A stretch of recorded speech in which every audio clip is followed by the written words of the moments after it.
Hermanos, somos el pueblo del libro. Trate de grabar esto. Somos el pueblo del libro. Usted debe identificarse con el libro. Dios nos ha dado dos métodos. Lo tengo en las manos. El convencional y el tecnológico. Trate de no venir con alguno de los dos. Su Biblia tiene que tenerla usted en sus dispositivos electrónicos. Y su Biblia también tiene que estar en su mano de manera convencional. Es sumamente importante que nos identifiquemos como pueblo del Señor. Esta es nuestra cédula de identidad. Este es nuestro distintivo. Procure no venir solamente a sentarse. A pesar de que hay buenas pantallas donde usted puede ver la palabra, usted debe de escudriñar lo que se está predicando. Yo no sé, hermanos, por qué anhelamos parecernos más al mundo que al Señor Jesucristo.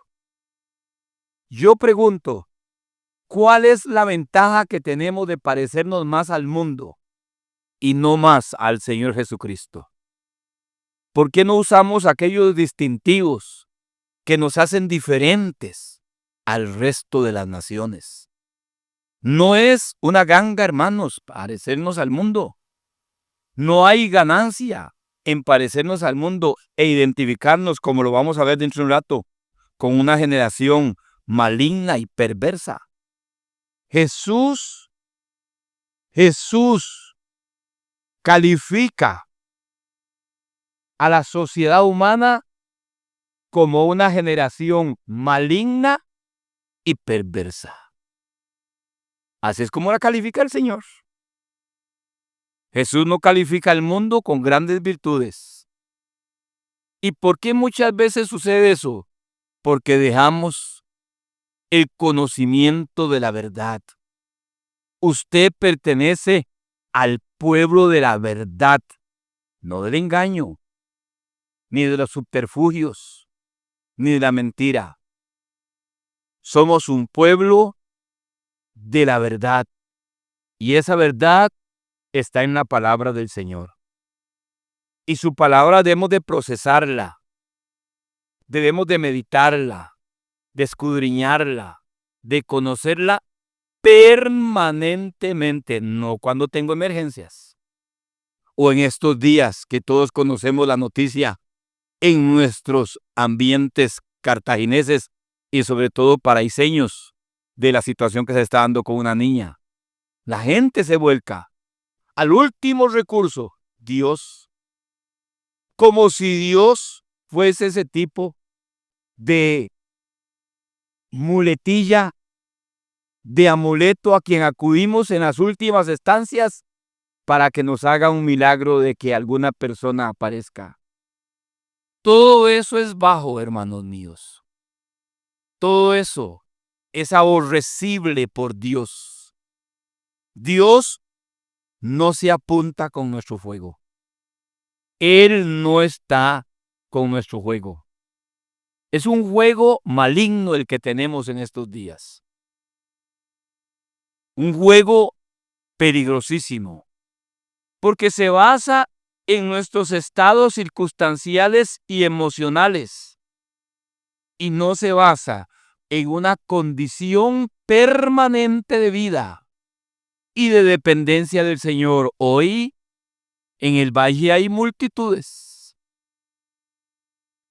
y hasta avenidas y calles cerradas donde los vehículos no pueden entrar por la inmensa cantidad de gente. Y así como bajan, así suben. Y qué triste es para mí al ver esta bella audiencia que hoy viene aquí, que así como usted entra hoy, salga hoy. Qué doloroso sería para mí. No hacemos la diferencia. Mientras que uno está en el valle, otros nos quedamos en este sector del valle. Y como suben los otros, salimos nosotros. Por Dios, hermanos míos. El país se desmorona, la moral en decadencia, la espiritualidad no cuenta para nada. Crímenes, asesinatos, robos, violencia, corrupción desde las esferas más altas hasta los estratos más bajos y jugamos con Dios. Y Dios es parte del juego en el que nos metemos. Vamos a ver hoy, hermanos, el desafío que el Señor nos hace en el Evangelio de Marcos, capítulo 8, verso 27, por favor. Estamos en una panorámica del Evangelio de Marcos. Hoy vamos a hablar acerca de la dualidad, confrontación y desafío. Marcos 8, verso 27 hasta el 38.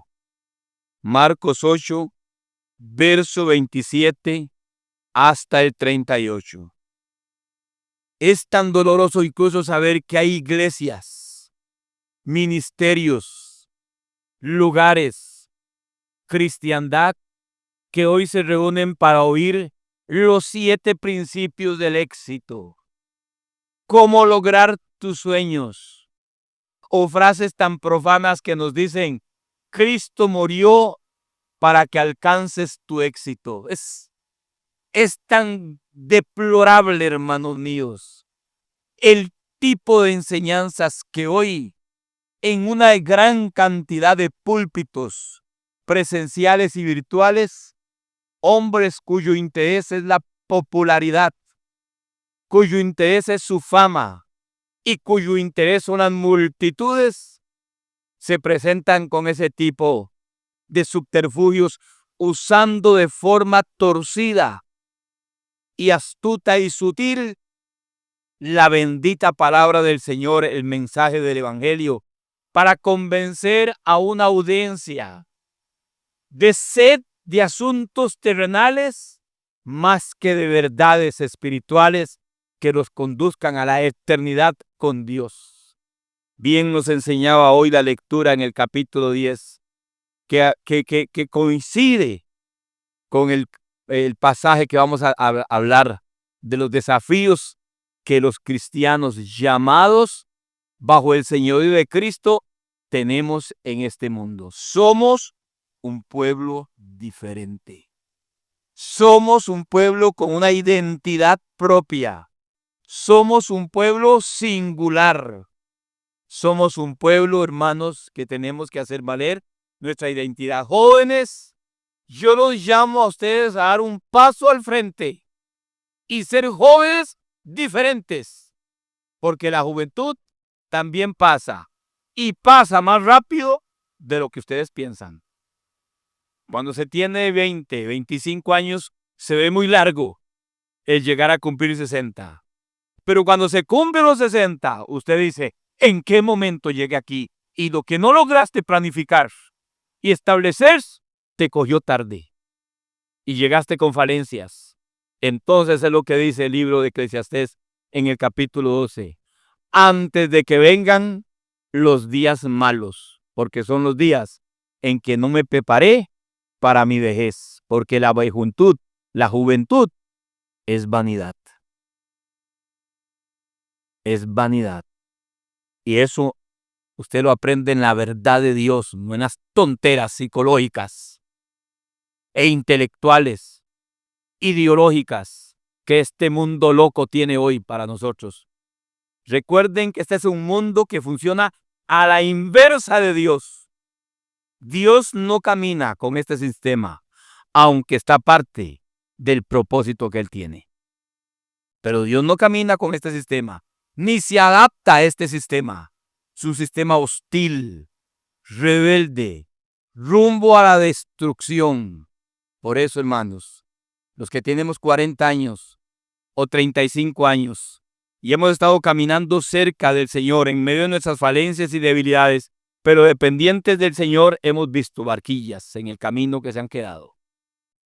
Gente destruida, matrimonios destruidos, gente llena de amargura, que un día estuvieron, que un día confesaron, hoy hay odio en ellos.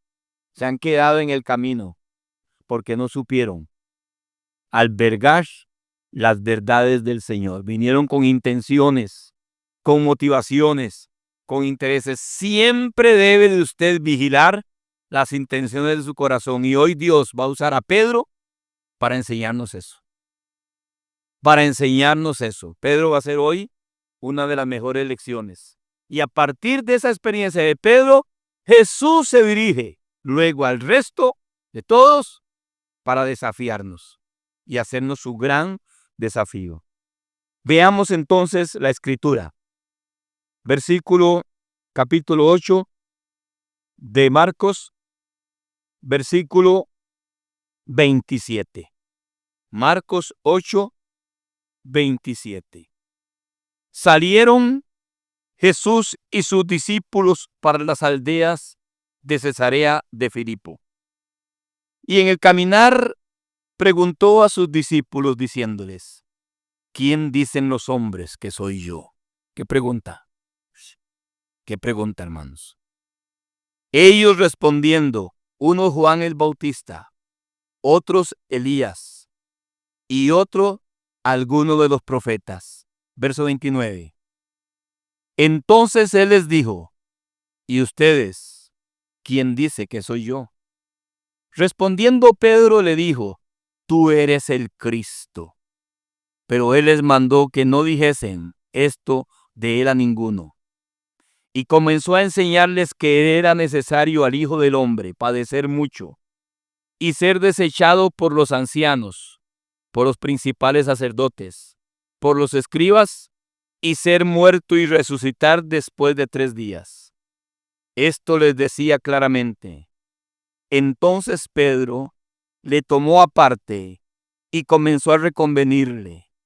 Pero él, volviéndose y mirando a los discípulos, reprendió a Pedro diciendo: quítate de delante de mí, Satanás, porque no pones la mira en las cosas de Dios, sino en las de los hombres.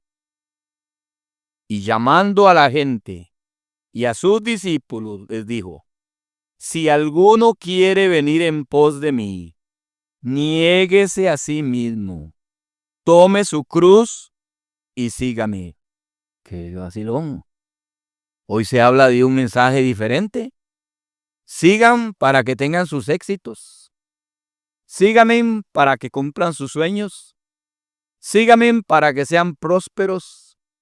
Síganme para que alcancen grandes victorias, porque Dios tiene grandes cosas para tu vida. ¿Es lo que usted oye hoy?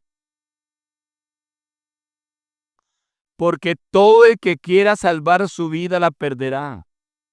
Y todo el que pierda su vida por causa de mí y del evangelio la salvará. Porque ¿qué aprovechará el hombre si ganare todo el mundo y perdiere su alma? ¿O qué recompensará del hombre por su alma? Porque el que se avergonzare de mí y de mis palabras en esta generación adúltera y pecadora. ¿Cómo la describe el Señor Jesús? Hermanos, ¿cómo describe?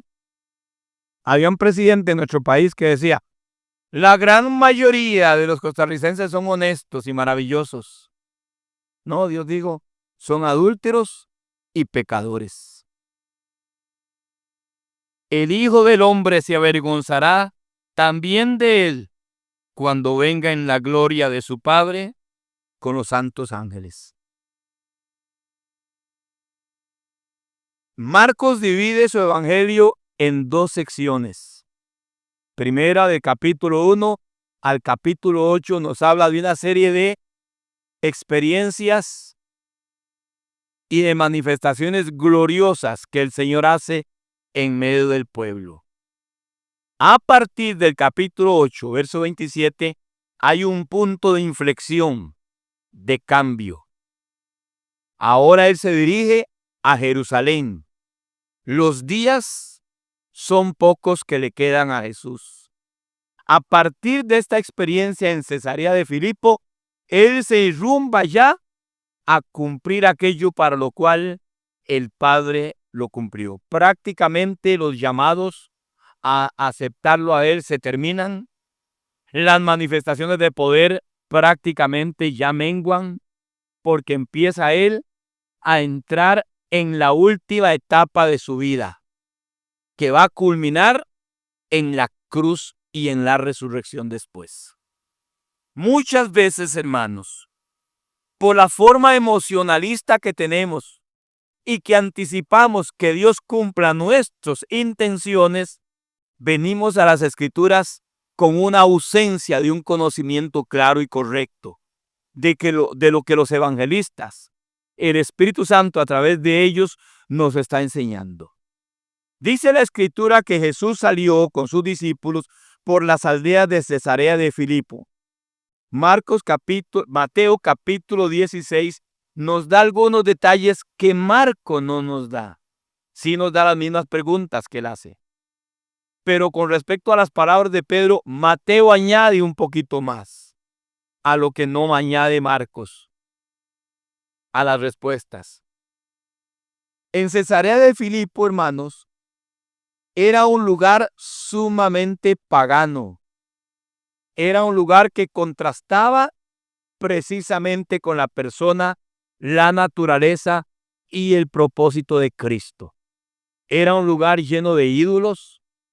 Era un lugar de puro y absoluto paganismo. Era un lugar que identificaba muy bien todo lo que era la creencia romana y griega de sus dioses y de sus creencias paganas. Cristo aprovecha en ese ambiente de profunda paganidad, de profunda maldad y de profunda idolatría, aprovecha ese momento para contrastar y le hace la pregunta a sus discípulos estando ahí. ¿Quién dicen los hombres que soy yo? Es la primera pregunta. Y eso a todos nos confronta y también a todos nos enseña, porque todos los que estamos aquí oímos hablar de Jesús. Hoy hay miles en el valle creyendo que están siguiendo a Jesús. Y hay otros tantos en otro lugar valiéndose de Jesús para que la niña aparezca. Otros incluso le están pidiendo a Jesús que les ayude a encontrar al hombre que lo mandaron a matar, el sicario. Que Dios te acompañe y que te vaya bien. Y ojalá que no te pesquen.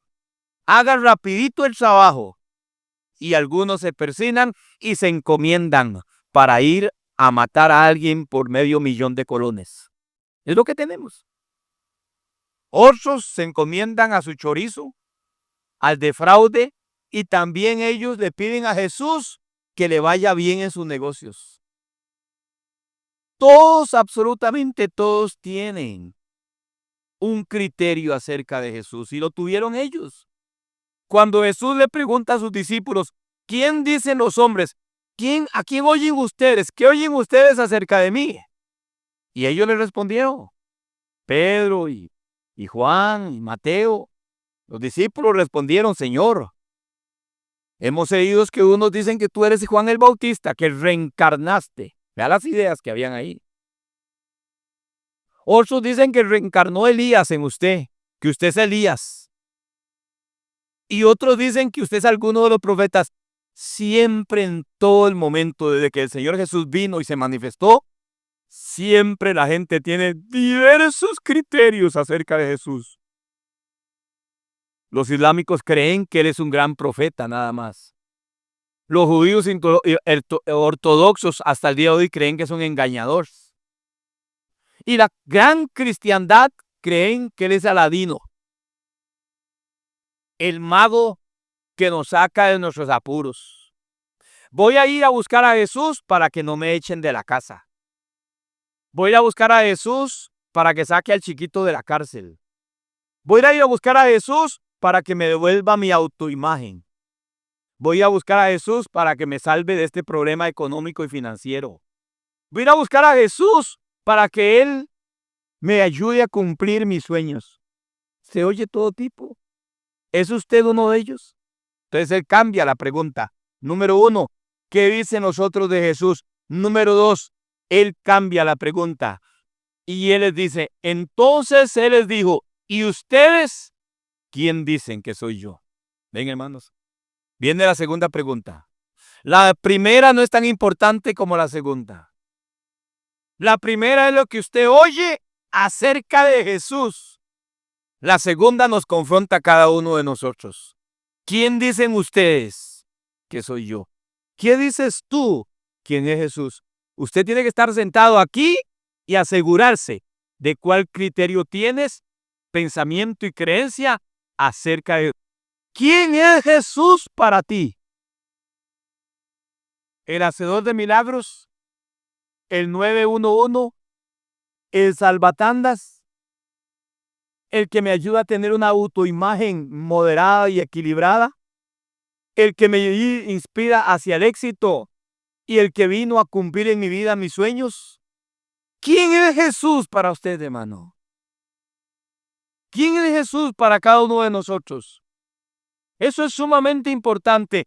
No qué importa qué dicen los demás. ¿Qué dices tú? Porque eso va a determinar tu eternidad. ¿Usted sabía eso, hermanos? Su eternidad va a estar determinada por la respuesta que usted le dé a esta pregunta. ¿Quién dices tú que es Jesús de Nazaret? ¿Quién es Jesús para usted?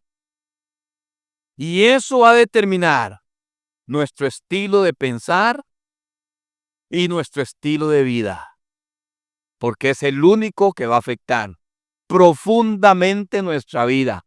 Jesús. No olvide esto, hermanos. Lo que usted crea, lo que usted piense, lo que usted procese, lo que usted conciba de quién es Jesús, va a determinar tu estilo de vida. Si usted cree que Jesús se presta para los chorizos, usted se va a estar aliado para que los negocios oscuros le salgan bien.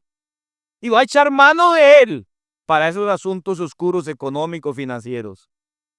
Si usted cree que Jesús también se presta para la infidelidad conyugal, usted se va a persignar también y se va a apoyar en él cuando ande con la otra. Y le va a pedir que nadie lo descubra, porque usted cree que Jesús se apunta en ese juego. ¿Quién dicen los hombres, número 1? Y luego dice, ¿quién dices tú que es Jesús? Entonces viene la respuesta. Viene una confesión de orden sobrenatural. Marcos lo resume en una frase. Respondiendo Pedro le dijo, tú eres el Mesías, tú eres el ungido, tú eres el elegido, tú eres el Cristo. En la versión de Mateo lo amplifica un poquito más y él dijo, tú eres el Cristo, el Hijo del Dios viviente.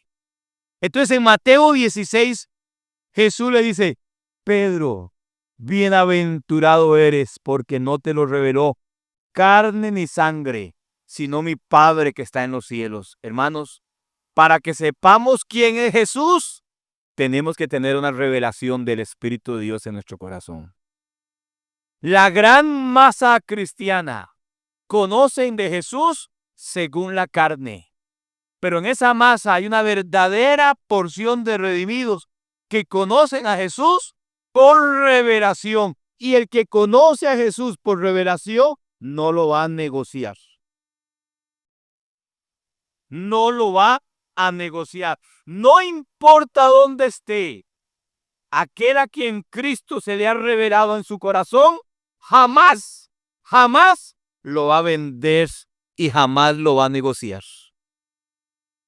Por eso, tiempo después, en el patio con las criadas, mientras que Jesús estaba siendo humillado y Pedro lo negó, dice la Biblia que lloró amargamente.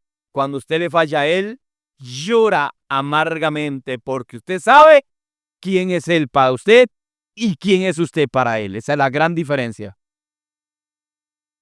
Por eso cuando él resucita, dice, y decirle a los discípulos y a Pedro, porque lo identifica, porque aquí Dios lo usa de forma inspirada y le da una revelación, y por esa razón Él les mandó a ellos decir, no le digan a nadie quién es el Hijo del Hombre, porque fue algo soberanamente sobrenatural impartido al corazón de Pedro, solo que ahí Al decir eso, Pedro, y al recibir la respuesta de Jesús, de decirle, Pedro, bienaventurado eres, no te lo reveló Padre carne ni sangre, sino mi Padre.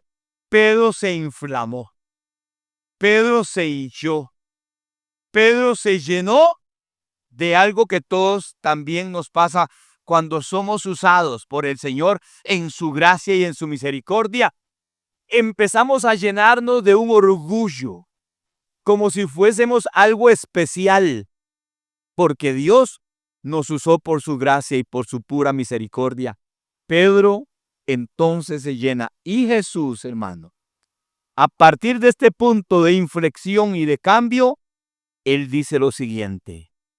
Comenzó a enseñarles que le era necesario al Hijo del Hombre padecer mucho y ser desechado por los ancianos, por los principales sacerdotes y por los escribas, ser muerto y resucitar después de 3 días. Esto les decía claramente, pero ellos no entendieron. La declaración de Pedro, seguida por la confirmación de las palabras de Jesús, llenó de una expectativa impresionante tanto a Pedro como a los discípulos, solo que Pedro era igual que Mario Navarro, bueno para meter la pata y para sacarla del estadio. Entonces Pedro los representa a ellos y él se adelanta cuando oye estas palabras, basado en las palabras que anteriormente Jesús lo había exaltado a Pedro como un instrumento de la revelación de Dios, como un instrumento de la obra de Dios para confirmar quién era Jesús. Pedro se va resbaladito y él creyó que la forma en que Dios lo estaba usando estaba aprobando todo lo que Pedro pensaba y hacía. Entonces, cuando Pedro oye que la misión de Cristo no era solamente quedarse haciendo milagros, sino venir a ser ofrecido en sacrificio por el pecado de todos los hombres, que es la única manera para que obtengamos transformación, salvación y vida eterna. No hay otro camino. Jesús no vino para complacer nuestras expectativas terrenales. Jesús vino para cumplir el plan eterno de redención establecido por su Padre. Hermanos, trasciende más la obra de Cristo que lo que nosotros pensamos. Y téngalo usted siempre presente. Él no está como si chiquillo de los mandados. Usted tiene que adherirse al plan que Él tiene para su vida y para su plan eterno. Somos solamente peones en el propósito divino. Tenemos que ajustarnos a ese plan. Él no viene para cumplir nuestros caprichos. Él viene para hacernos partícipes de su propósito eterno. Entonces Pedro, dice más adelante, entonces Pedro le tomó aparte, vea que es respetuoso. Porque no quiere humillarlo delante de la gente. Nunca humilla al chiquito delante de los demás. Nunca humilla a su esposa delante de los demás. Nunca avergüence a su esposo delante de los demás. ¿No es eso lo que nos decimos? Pedro aprendió, dice. ¿Tomó aparte a quién? ¿A quién? ¿A quién tomó aparte Pedro? Al chiquillo de Jesús. A ese mocoso mal hablado que estaba pensando en cosas negativas. Que estaba pensando en cosas deplorables. No hable así, pastor. ¿Cómo que se va a morir? Como si fuera una gran ganga estar de vivo en este valle de muerte y de sombra. Yo no entiendo por qué hay tantos cristianos que les gusta tanto el mundo y sus atractivos. ¿Por qué, hermanos?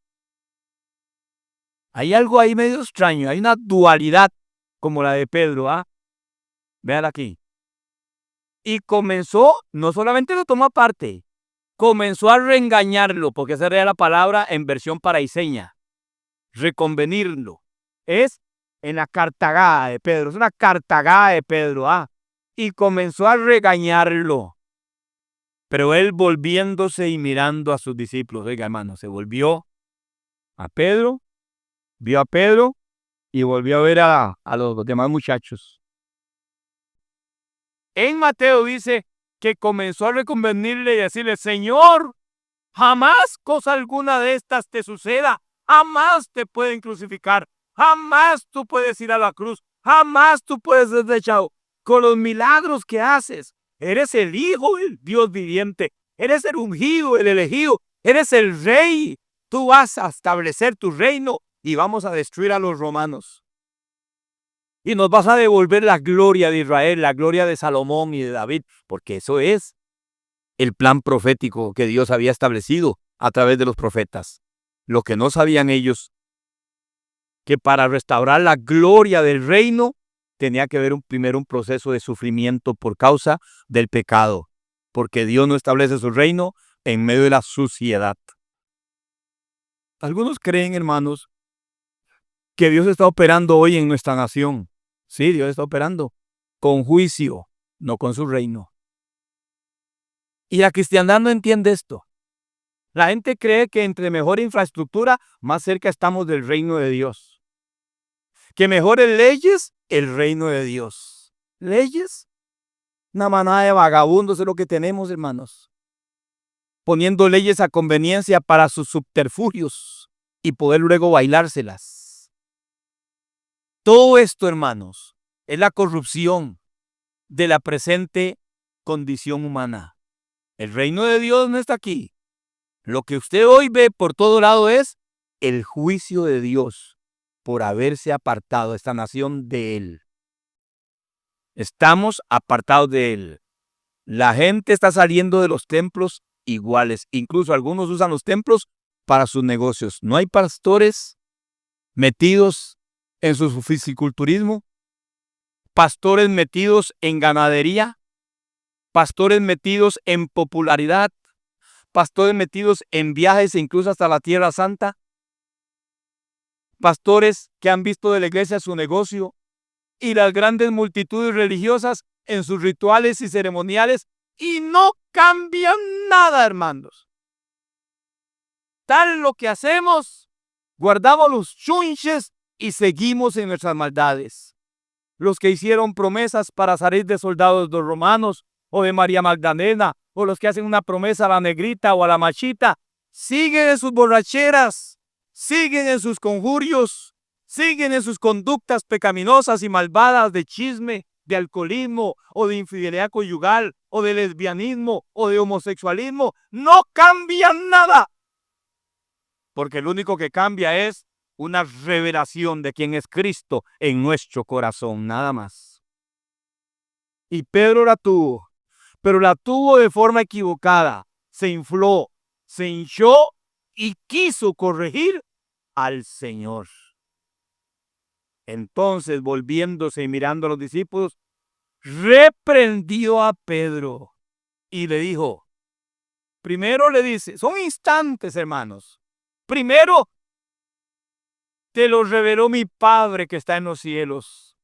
No fue la carne ni la sangre. No es algo tuyo, Pedro, lo que acabas de decir. Es algo sobrenatural, divino. Viene del mismo trono de Dios. Y se infla Pedro. Y cree que ya tiene algún tipo de señorío. Eso nos pasa a todos, hermanos. A todos. Estos asuntos religiosos, los asuntos espirituales son muy sutiles. Y hay que tener mucho cuidado de cómo manejarlos. Cuando a usted el Señor lo use, sea más humilde y más sumiso y más precavido. No saque pecho, desínflese. Y diga, solo fue por tu gracia, Señor, y por tu misericordia, nada más. Para que eso lo guarde de caer en orgullo espiritual, que es el pecado de Satanás. Por eso, Jesús le dice, quítate de delante de mí, Satanás, porque no pones la mira en las cosas de Dios, sino en las de los hombres. Oiga, ¿cómo asocia Cristo la obra de Satanás con la obra de los hombres? ¿Quién está en dominio hoy del sistema? No Dios. Satanás asociado con los hombres. Los hombres se han rebelado con Dios en todos los estratos y en todas las disciplinas del quehacer humano. Somos rebeldes. Y al ser rebeldes y hostiles, estamos asociados con Satanás, el príncipe de este mundo. Y esas son los desvaríos y las locuras que vemos. Desde las formas más finas de disimular el pecado hasta las formas más grotescas de manifestar el pecado. Lo tenemos en ese amplio matices y arcoíris de pecaminosidad hoy, como los hombres lo manifiestan. Y Jesús ve eso en Pedro y dice, quítate, la palabra quítate es atrás de mí, Satanás. Esa es la palabra en el griego, atrás de mí, ponte detrás de mí. Es una frase que indica, hermanos, que Él es el que está en control, que Él es el que va encauzado hacia el propósito divino y que todo lo que se oponga a ese propósito no viene del hombre, viene de Satanás. Hermano mío, todo lo que se levante contra la verdad, todo lo que venga a torcer la verdad, todo lo que distorsione la imagen de Jesús, todo lo que destruya el propósito eterno de Dios, todo lo que venga a torcer la revelación escrita de Dios para sus propios subterfugios humanos, Satanás está detrás de eso. Jesús fue contundente y directo. Él no anduvo con ambajes, Él no anduvo a medias tintas. Él le dijo a Pedro, Pedro, esta acción que estás haciendo, es Satanás que te está moviendo a hacer eso. Tengan mucho cuidado ustedes, hermanos, con esos emocionalismos, esas partes afectivas, esas partes mentales humanas, esas partes emocionales que muchas veces nos mueven a condicionar a verdad y a volvernos condescendientes con los demás, sean familiares, compañeros de trabajo o vecinos o relaciones humanas, para no molestarlos, para no hacerles sentirle mal, bajamos. No, Señor, vean, hermano, lo dije el miércoles, lo digo hoy. Hay pastores, hay cristianos, hay líderes, hay ministerios, hay iglesias que decidieron tomar el camino de la no ofensa. No vamos a ofender a nadie. Vamos a ser condescendientes con todos. No vamos a perturbarlos. No vamos a inquietarlos. Y menos a confrontarlos. Eso no hizo Jesús aquí, hermanos. Jesús vio una amenaza impresionante en la actitud de Pedro contra el plan que Dios había trazado para él y el propósito para el cual él había venido. Jesús no vino para hacer milagros. Jesús vino para morir en la cruz y redimirnos de toda maldad. Él no vino, hermanos, para salvar tandas de nadie. Él no vino para ser nuestro 911.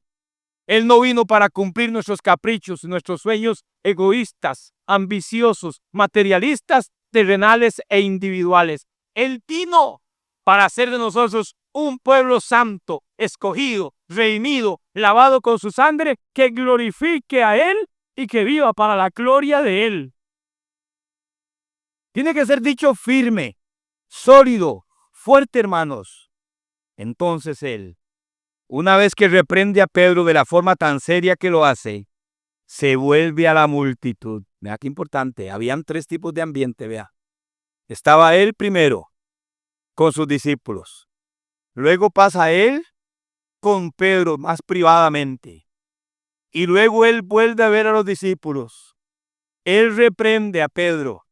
Y una vez que Él establece, hermano, ese vallado claro y definido, ¿para qué vino Él aquí? ¿Y para qué Dios lo envió? Ahora, aparte de Pedro y aparte de sus discípulos, hay una multitud alrededor que lo está escuchando. Y Él aprovecha, hermanos. Este es el Jesús que ocupamos que se ha revelado en nuestras vidas, hermanos. Este es el Jesús que no tiene componendas con nadie. Es el Señor quien establece las reglas del juego, no usted ni yo. Es Él.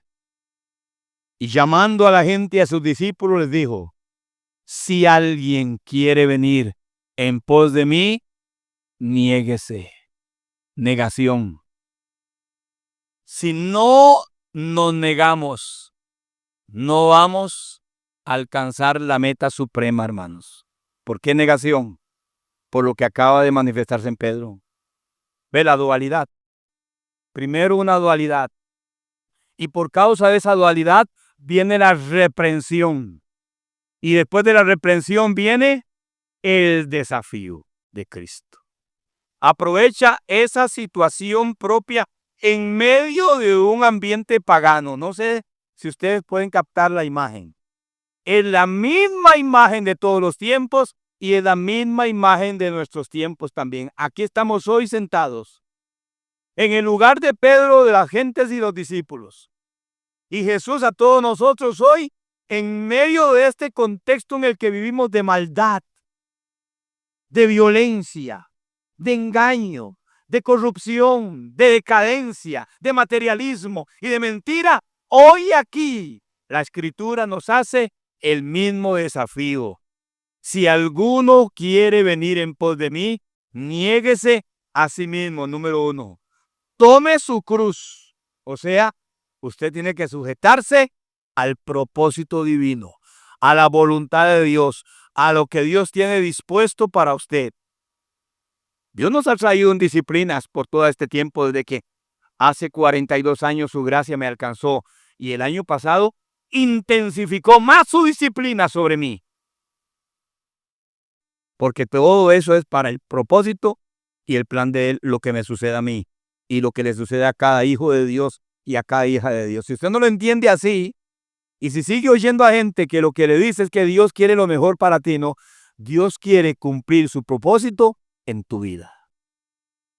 Eso es muy diferente a que Dios tiene lo mejor, porque usted y yo tenemos un concepto de lo que es lo mejor.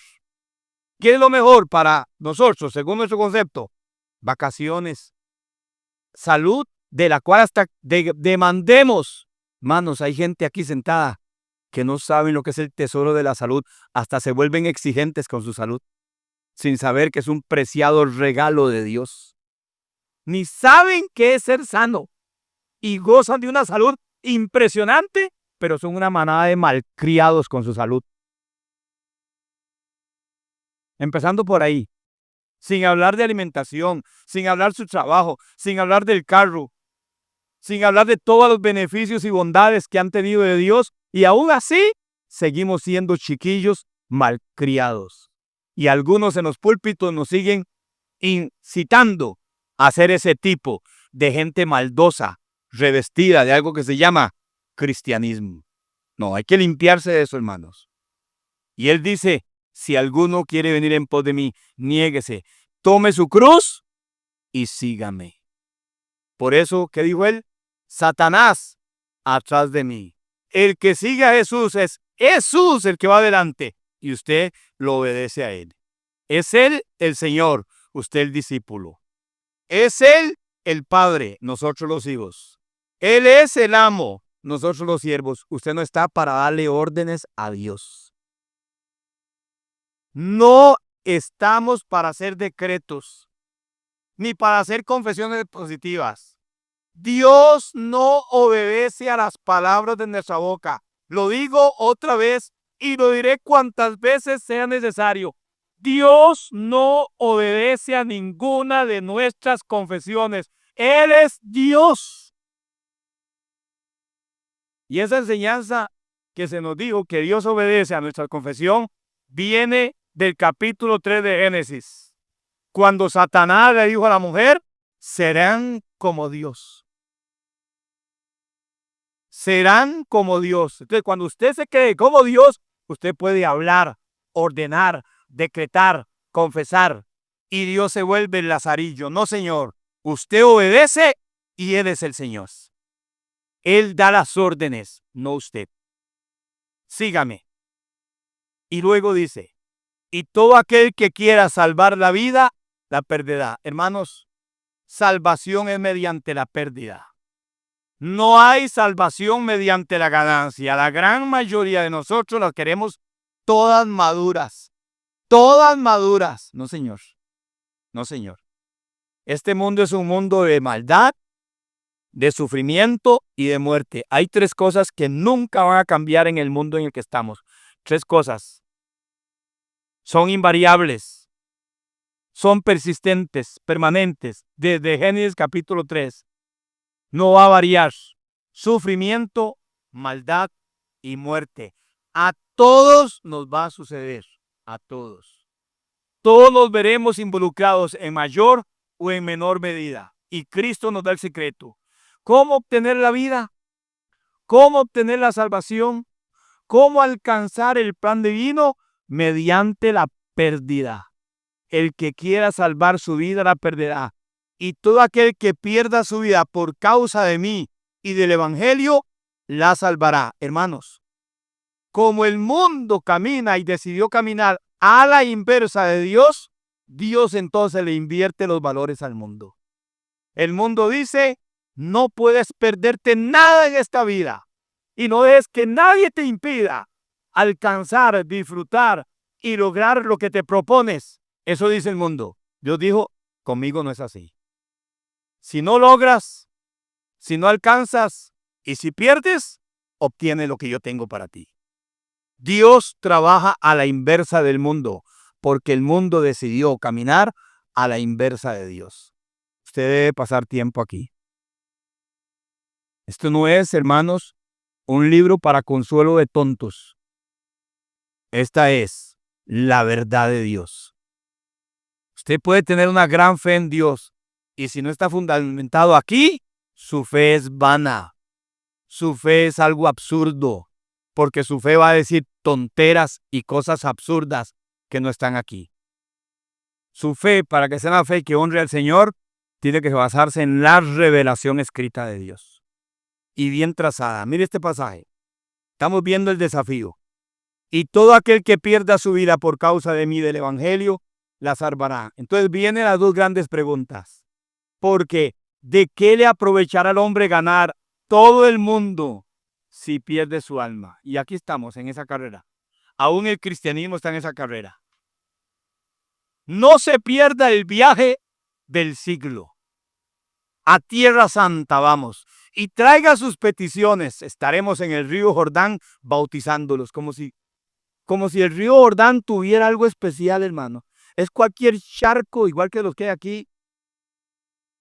E iremos por la vía dolorosa, que es un mercado persa eso. Y traeremos vino de Caná. Solo una vez existió el vino de Caná. Los demás es puro chinchiví y chicha, lo que nos meten.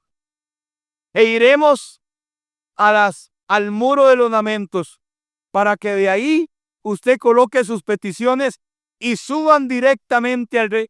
El muro de los lamentos es una señal de juicio de una nación rebelde que desechó a Dios, su palabra y su verdad. El muro de los lamentos es donde están insistentemente los ortodoxos a ver si el Eloi, Elodán, Yahvé o Jehová los escucha, porque los ha desechado.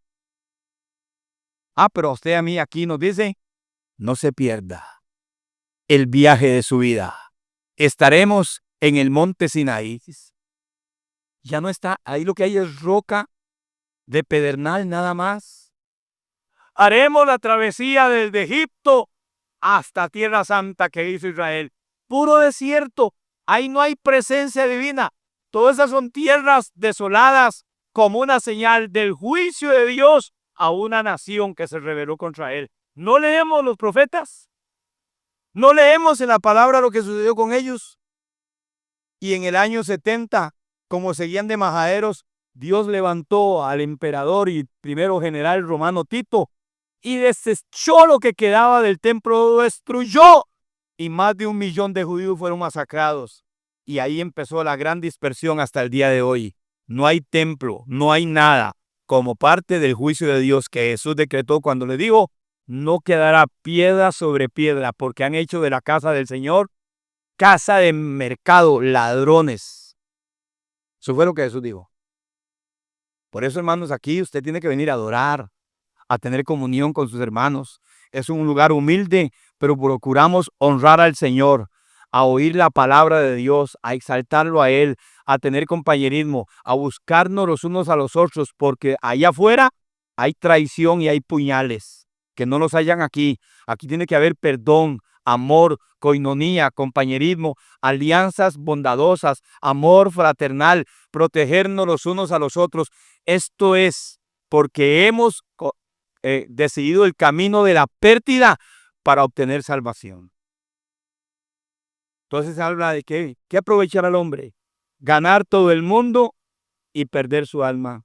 Todos estamos en esa carrera a ver cómo ganamos, qué obtenemos, qué me deja el negocio, más dinero, más comodidad, mejor comida, mejor vestido, más. Dios, ayúdame en el negocio. Dios, que me salga este negocito. Señor, favoréceme. Esas son nuestras oraciones, hermanos. Y aquí está advirtiendo que aprovechará el hombre ganar el mundo entero y perder. Como dijo a un joven, pastor, muchos andan buscando confites en el infierno. Y así, y viene la segunda pregunta, ¿o qué recompensa dará el hombre por su alma?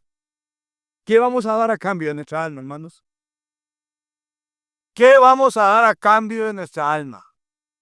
¿Con qué puedo negociar con Dios? ¿Qué negocio, qué chorizo hago con Dios con tal de obtener aquí todo y no perder mi alma eternamente? Dios dijo, conmigo no hay ese negocio. O usted pierde y gana, o no hay negocio conmigo. Porque es el mismo modelo de Jesús. Él cambió aquí. Él hace un punto de inflexión. Y los oídos de las multitudes empiezan a oír lo que no han oído. Y los discípulos empiezan a oír lo que no han oído ni habían esperado de él. Porque hasta el punto en que estamos, solo milagros. Solo panes y peces multiplicados. Vista de ciegos abierta. Oídos de sordos abiertos. Paralíticos levantados, muertos resucitados, leprosos limpiados. ¿Quién no va a estar contento en ese ambiente sobrenatural de milagros? O sea, ¿no es la expectativa que usted oye por la radio estos días? ¿No es la expectativa que oye por la televisión? ¿No es la expectativa que todos queremos? Muchos de nosotros queremos que una vez que el pastor termine, primero vino la sección de la bienvenida, luego la sección de alabanza, luego la sección de la predicación de la palabra. Ahora algunos quisieran, viene la sección de los milagros. De este lado, los cojos. De este lado, los paralíticos. De este lado, los enfermos. Y de este lado, los que tienen los tanates financieros. A ver de qué forma Dios mágicamente les va a hacer aparecer dinero. Eso es lo que todos quisieran, cerrar el culto todos los domingos con un montón de maravillas. Hermano, ¿y usted me cree, me va a decir a mí que las maravillas cambian el corazón? 24/7, escúcheme esto, por favor. 24/7, Israel vio cada mañana descender su alimento del cielo a la tierra y ellos lo recogían, el maná, 24/7. Cada día veían la gloria de la nube del Señor cubriéndoles de las altas temperaturas en el desierto todos los días por 40 años. Todos los días, para las bajas temperaturas, porque son extremas, en el día de una forma y en la noche de otra.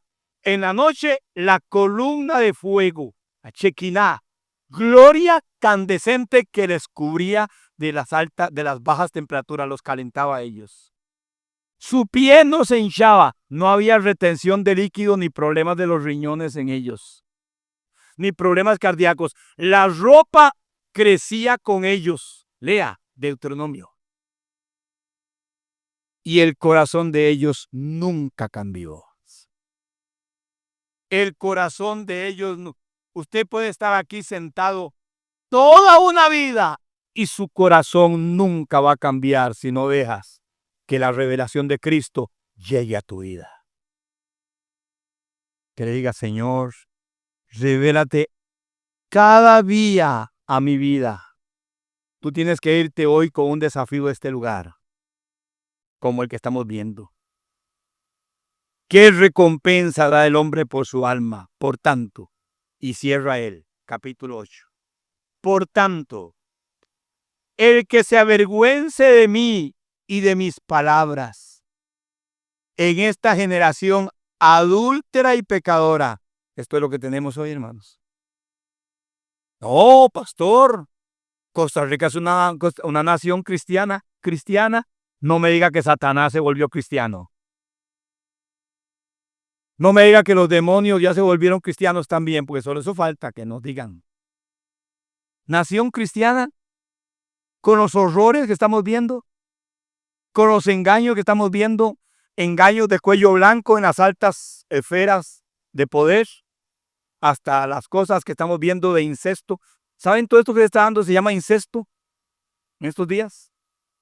Prácticas incestuales de alguien que tuvo que albergar a una jovencita como su propia hija, protegerla y cuidarla, abusó de ella. Y no es eso lo que se da continuamente en esta nación. Eso es lo que sabemos. ¿Y lo que no sabemos? Abusos de abuelas, de abuelos con sus nietas, de padres con sus hijos. El montón de infidelidad que ya se hizo normal. El lesbianismo, el homosexualismo, el engaño, la criminalidad. Esto es. Y oiga, ¿a quién está describiendo Jesús? ¿Sabe a quién está describiendo Jesús como una generación adulta y pecadora? A Israel. Porque él está hablándolo ahí, en su tierra natal, en Palestina. ¿Quién vivía en Palestina? El pueblo de Israel. ¿Cómo describe Jesús a su propio pueblo? ¿Cómo lo describe? Ellos se volvieron una nación adúltera y pecadora. ¿Cómo cree que nos describe hoy a nosotros? ¿Cómo describe a Estados Unidos? ¿Cómo describe a África? ¿Cómo describe a Asia? ¿Cómo describe a Centroamérica? ¿Cómo describe a Latinoamérica? ¿Cómo describe Jesús a la sociedad de hoy? Una sociedad adúltera y pecadora. No una sociedad bondadosa y pía. No dice eso. Si fuéramos bondadosos, estuviéramos con otra dimensión, hermanos. Cada uno busca lo suyo propio. Nos hemos vuelto una nación derramadora de sangre. Nos hemos vuelto una nación que legitimizamos lo malo. ¿Cómo vamos a legitimizar el asesinato de niños? ¿Cómo vamos a legitimizar lo que Dios llama abominación? Algo sucio y detestable, la unión de dos personas del mismo sexo. Eso es detestable por Dios. Es civil y legalmente aprobado por los hombres, pero bajo la idea satánica. Esa es, hermano, lo que tenemos hoy. Y por eso Jesús dijo, el que se avergüence de mí y de mis palabras, ¿en dónde? Ahí en el trabajo donde se desenvuelve, ahí en la universidad, muchachos, ahí en el colegio, ahí en el barrio, ahí en ese modo donde todos tenemos que movilizarnos, en ese mundo donde todos tenemos que movilizarnos. También el Hijo del Hombre se avergonzará de él cuando venga en la gloria de su Padre. Este es el problema, más.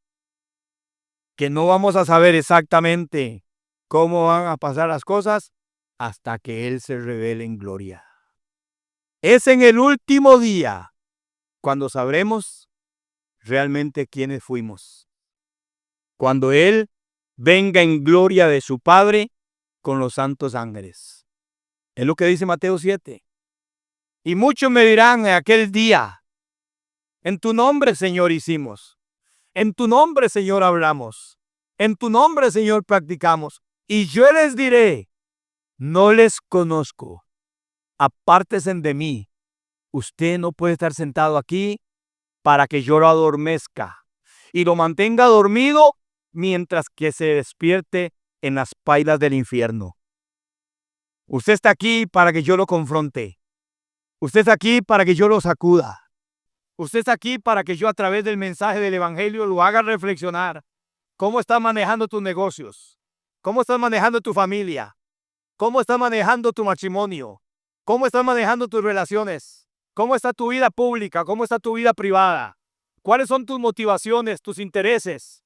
¿Cuáles son tus pensamientos? ¿Qué es lo que te mueven en el día a día? ¿Qué haces después de estar aquí? ¿Qué piensas? ¿Qué hablas? Yo tengo que confrontarte. Tienes que salir de aquí confrontado de este lugar hacia tu esposa, hacia tu cónyuge, hacia tus hijos, hacia el mundo en el que vives. ¿Cómo estás viviéndolo? Porque el mundo pasa, pero el que hace la voluntad de Dios permanece para siempre. ¿De cuál bando estás? Por eso después de la reprensión a Pedro vino el desafío. Y a todos nos pasa lo que le pasó a Pedro. De estar en un lugar elevado con Dios a un lugar bajo con Satanás. Instantáneamente. ¿Han pensado en eso? En un éxtasis de la gloria de Dios, en un éxtasis de ser usado por Dios, de ver la obra milagrosa de Dios en su vida, a la bajeza de ser usado por Satanás. Pedro es un modelo de desafío para nosotros. Vigila tus motivaciones y aférrate a este desafío que eso nos hace. ¿Estás yendo en pos de Jesús? ¿Has tomado tu propia cruz? ¿Lo sigues a Él?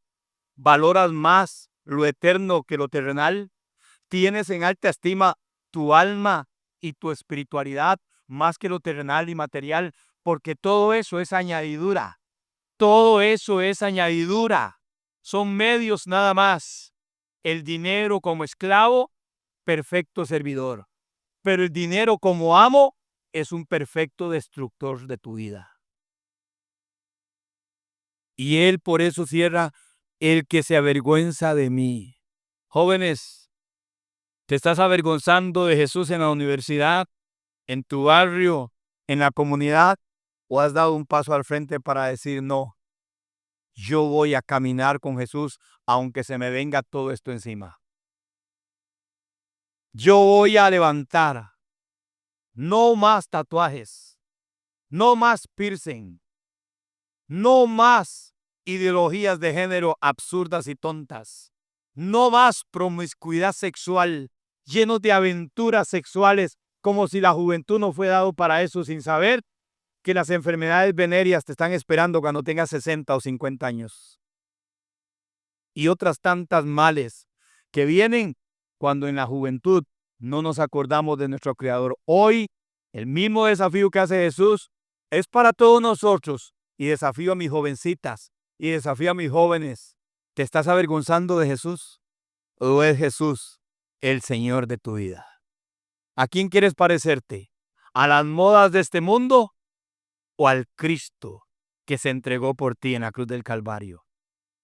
Por eso todo esto que acabo de hablar vino de una declaración de él. Me es necesario ir y ser desechado, morir, ser crucificado, pero luego resucitaré 3 días después. Hermanos, no hay gloria sin cruz. No hay recompensa sin sufrimiento. Y no hay vida sin negación. O te niegas o te pierdes eternamente. Vas a disfrutar de este mundo, pero luego oirás las palabras: me avergonzaré de él cuando venga en la gloria de mi Padre con los santos ángeles. Que él viene y que él se va a revelar. Él viene y se revelará. A su tiempo estaremos delante de él.